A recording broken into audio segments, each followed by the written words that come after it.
Welcome to Blizzard Fire. We hope this video helps fire up your solution. In this video, I will explain how to play Harmonium for Ghazal. We'll start by understanding the harmonium's fundamental mechanics. Your left hand operates the bellows, creating the air pressure needed for sound. Aim for a consistent, smooth motion to sustain notes evenly. Meanwhile, your right hand will navigate the keyboard, pressing keys to produce melodies. Mastering this coordination is crucial for a soulful Ghazal performance, allowing you to focus on expression. Now, let's delve into the melodic heart of Ghazal, the ragas.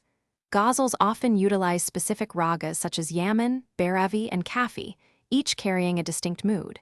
Begin by practicing the ascending and descending scales, known as Aro and Avro, for these ragas. Pay close attention to the characteristic phrases and the emotional nuances each note conveys.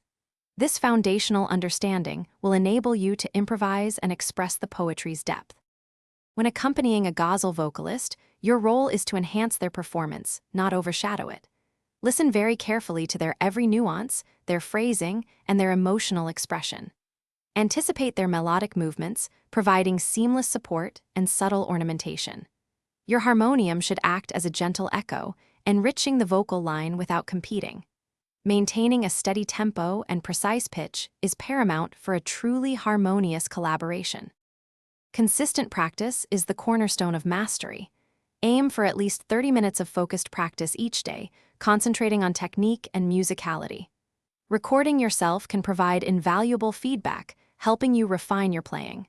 Don't shy away from experimenting with dynamics, varying your volume and intensity to add emotional depth.